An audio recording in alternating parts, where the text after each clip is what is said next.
Hi, preschoolers. It's me, Rachel. I'm going to read you one of my favorite books today. It's called How to Grow Happiness. It's a Jerome the Gnome adventure. It has a lot of really fun characters and really cheerful, bright pictures and just a fun message inside. So I wanted to share it with you. So the person that wrote the words in this book is Kelly DiPuccio. She is the author. And the person that made all of these really bright, cheerful pictures that are inside is Matt Koffenberg. He is the illustrator.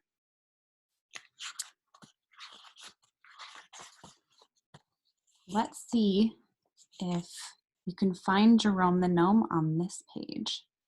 It's kind of hiding a little bit. So Jerome lives in this little dome here.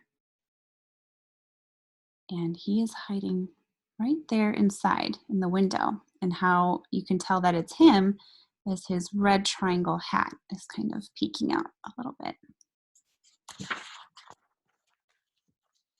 I'll get close so you guys can see these pictures.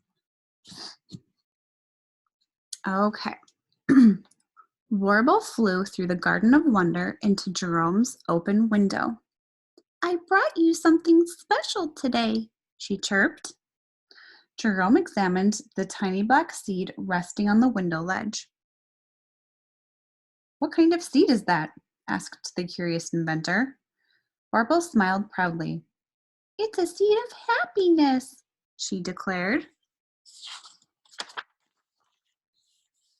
Jerome, being a collector of treasures and trinkets, was very interested. He reached for a glass jar on the shelf and emptied the contents into his hand. "I will trade you this bit of red yarn for that seed," he said to his small friend. Warble looked pleased.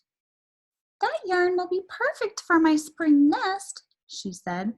"Thank you." She scooped up her new treasure and flew away.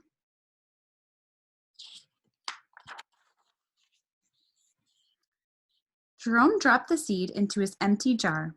He sat at his table waiting to feel happy. When nothing happened, he tapped impatiently on the glass. Ting, ting, ting. Still nothing. Jerome became frustrated and shook the jar. The tiny seed bounced up and down, but Jerome didn't feel a hint of happiness. He turned to Oki, his pet acorn. "I think that Warble gave me a broken seed," he grumbled. That would make me grumpy too. "A broken seed? Where?" asked Nutilda as she burst through the front door. Beamer, the robot, followed close behind. Jerome showed his jar with the seed inside to his friends. "It's not broken," insisted Beamer. He pointed to his solar panel. "It just needs a little sun to work, like me." "He could be right," said the squirrel.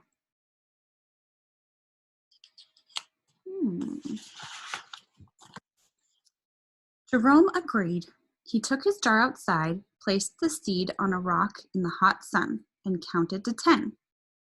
1, 2, 3, 4, 5, 6, 7, 8, 9, 10. He sighed loudly. "I'm still not feeling happy." "Neither am I," snapped Sir Surly. "You woke me up from my nap, and that seed of yours is getting too hot. It needs water." Do you know that seeds need water to grow? See what else? "Of course," Jerome said to the turtle. "Why didn't I think of that?" He tossed the seed into the pond. "Good heavens!" cried Sherwin Wigglesworth, inching his way toward the shore. "Not that much water?" Uh-oh. The worm climbed up the rock. "I know a thing or two about gardening," he boasted. "Your seed needs dirt, but not just any dirt.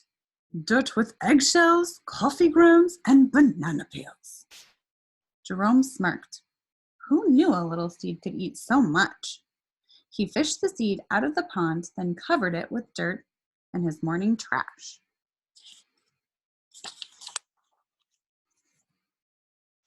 Aroma joined the circle of friends. What is everyone looking at? She asked. Warble gave Jerome a broken seed of happiness and we're trying to fix it, Matilda explained to the skunk. We've tried sun, said Beamer. And water, said Sir Surly. And dirt, said Sherwin. What else do you think it needs? But I still don't feel very happy, Jerome complained. As a matter of fact, I'm feeling angry with Warble for taking my red yarn and giving me a worthless seed. Oh dear, whimpered Aroma, accidentally spraying her scent. Aroma didn't care for unpleasant situations. They made her nervous. Glinda, the butterfly fairy, fluttered over to the troubled group.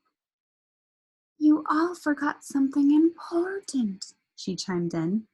What's that? Asked Jerome, feeling more discouraged than ever. Love. The best things always grow from love, she said, disappearing over the bramble bush.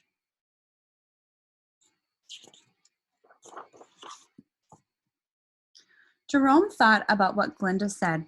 He suddenly felt compassion for the tiny helpless seed, who must be feeling lonely buried beneath the heap of dirt and trash. I'll be right back, he told his friends. Wonder what he's going to do. Jerome returned with a jar filled with his favorite stones. He placed the stones around his makeshift garden. Do you see what shape he made with the stones? He made a heart. There, Jerome smiled. I must admit, I'm feeling a teensy bit happy.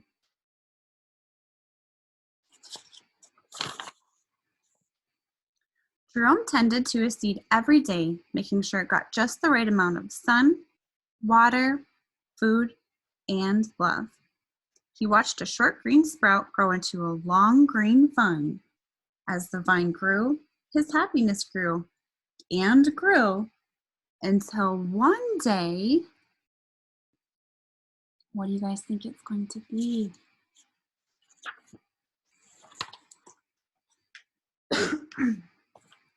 Friends, Jerome called cheerfully.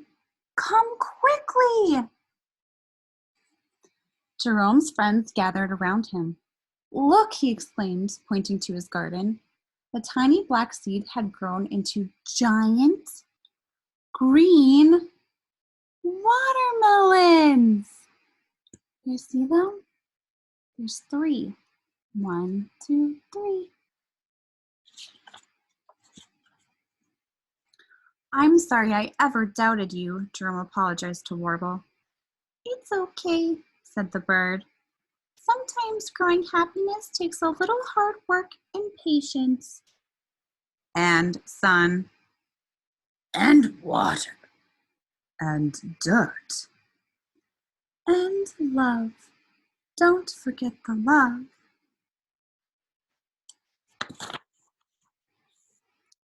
The friends laughed and enjoyed a summer picnic in the Garden of Wonder. They each went home that day with their own seeds of happiness. Maybe they can grow their own watermelon now. The end. So I wanted to show you guys. I have a cup of dirt or soil here. And inside my cup is a seed that I planted. I put an apple seed from an apple that I got at the grocery store inside my cup. I put it in the middle, underneath here a little bit.